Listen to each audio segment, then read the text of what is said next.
Hi guys, it's Andy from Man City Fan TV. Just a quick sort of news update today, and the first bit of news we're going to look at is the FIFA sort of ruling, and just having a look at some articles this morning with regards to it, and saw a bit last night that the Times reported that FIFA have ratified a new proposal to limit clubs, in particular Manchester City and Chelsea, with regards to players and how many can go out on loan. Now, the new rule, it looks like, is going to come in the 20 to 21 season, 2021. And I think they're doing that rather than introducing it now to allow clubs like ourselves and Chelsea and others to sell and get rid of these players. Now, looking at, certainly if we look at Chelsea and City, Chelsea have got 39 players currently on loan. City have got 28. It was incredible when I read it that Wolves have got 27 players on loan.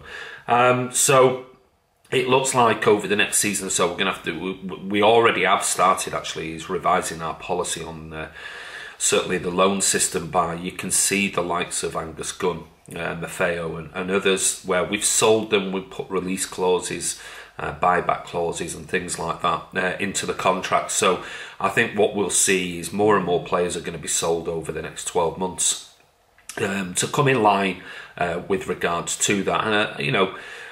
And Chelsea have got away with it for a significant number of years, and we actually did quite well out of it. I think was it £74 million in players sold.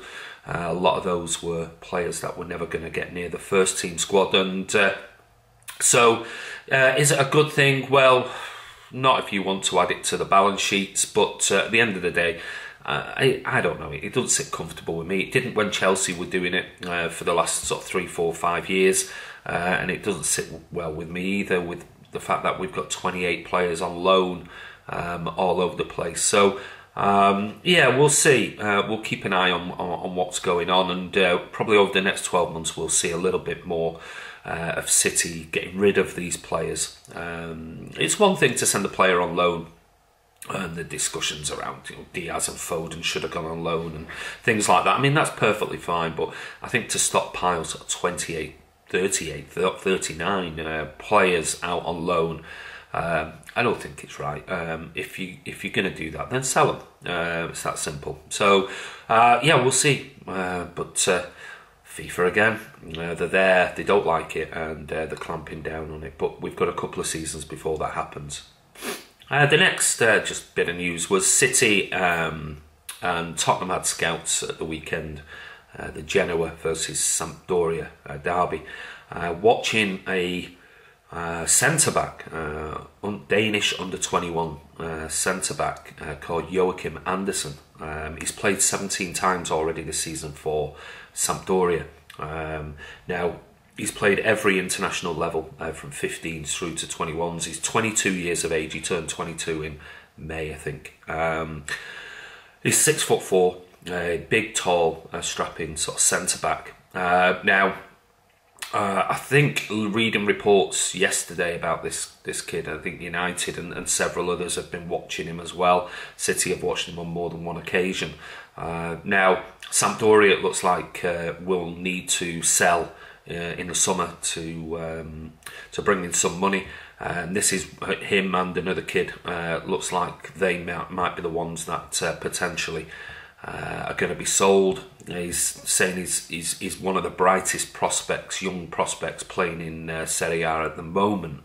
But we've been linked with Delete and others. How much this kid would go for, I've no idea. Can't imagine it being anywhere near what we'd be looking at paying for Delete. But yeah, I mean, do we need a centre-back? Well, you could possibly say, look, Kompany's about to finish his career in the next year or so, and Otamendi's coming towards the end of his career. So who else would we be looking at? So it's just a young kid on the radar. So just thought we'd chuck that one in for you. Next up, just again, it's the Brahim Diaz thing. Well, this time what it looks like is Real Madrid certainly are interested.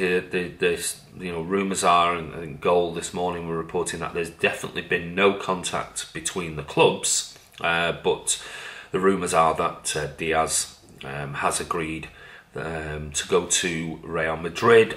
They promised him basically that he will be part of their squad this season, and it looks like potentially the rumours are that Real Madrid could even, rather than wait for the summer and get him on a free, come in and actually pay for him. So I don't know. It's one of those. If we can get some money off it and he's determined to go, then we should at least get something back. Whether that's a nominal fee of £1 million or £2 million or whatever, who knows? But yeah. So if they do come in January, then I would imagine that at least we'll get something back if Brahim is determined to go to Madrid. Now the rumours are. They've said for the remaining of the 2018-19 season he will be part of the Real Madrid squad, but after that there's no promises or guarantees whether he'll stay with the squad or go out on loan. So it seems a bit of a shame.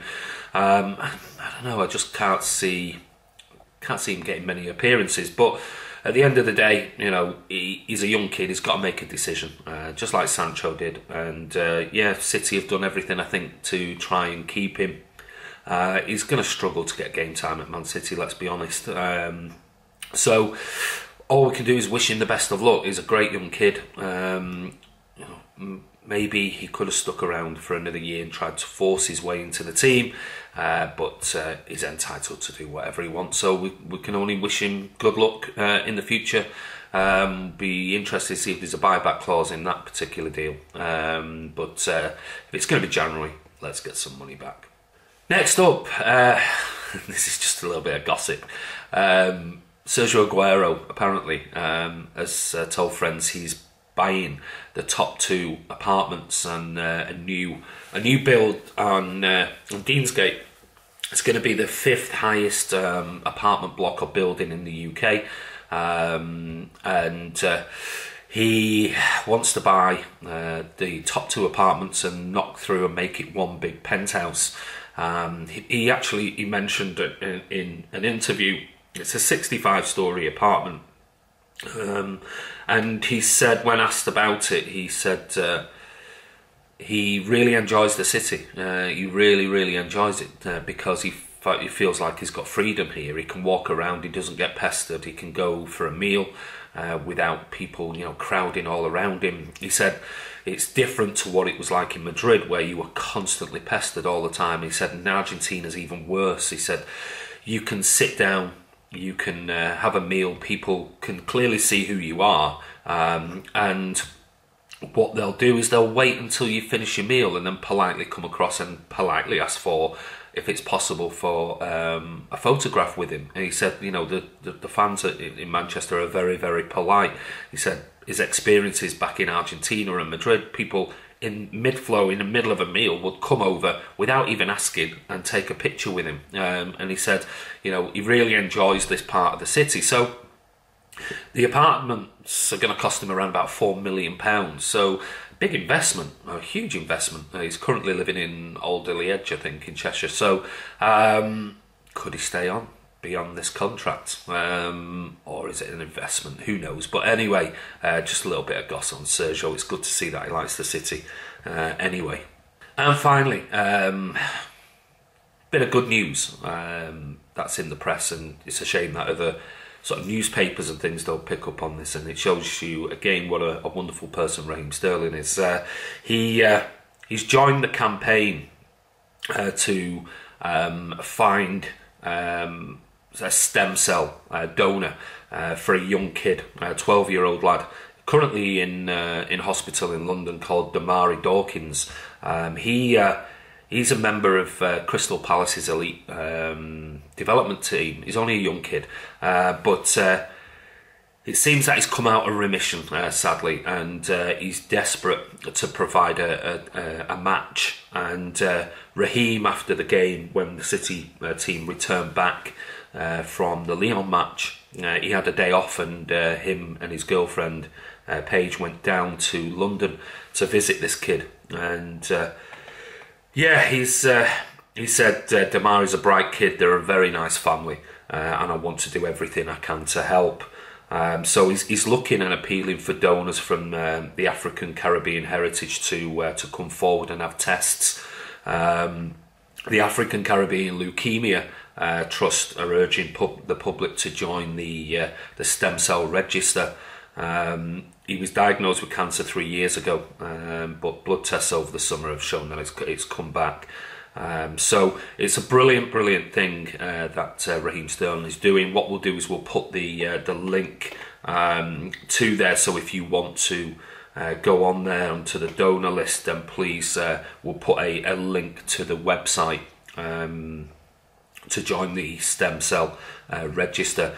But again, that's the kind of guy he is, and I know lots of footballers do wonderful work for charity, and a lot of it goes, unnoticed. But I think, after all the crap and everything that Raheem's got, it's nice to see at least one publication promoting this. So anyway, guys, this is just a quick roundup, quick news, a bit of gossip roundup. But don't forget, subscribe to the channel, comment below the videos, keep it clean. We've had some right idiots on the channel lately, and we'll just block you, we'll just remove you with some of your comments. So, but no, we're nearly at the 5,000. We'll be at the game against Bournemouth, pre-match fan videos and post-match, and I'm actually got an interview with Jonathan Northcroft on camera. So he's coming to see us, and I'll have a quick chat with him prior to the game, and we'll talk about some of the debates and discussions we were having with Jonathan, or I was having with Jonathan earlier on in the week and last week with regards to let's say the way the media have treated Manchester City and its fans with regards to the hedges debate in Abu Dhabi and things like that. So that should be interesting, so keep an eye out for that. We'll probably save that one back and maybe put that out Saturday night or Sunday sometime, and when we've done it. So anyway, guys, it's Andy from Man City Fan TV. Take care, and we'll see you soon.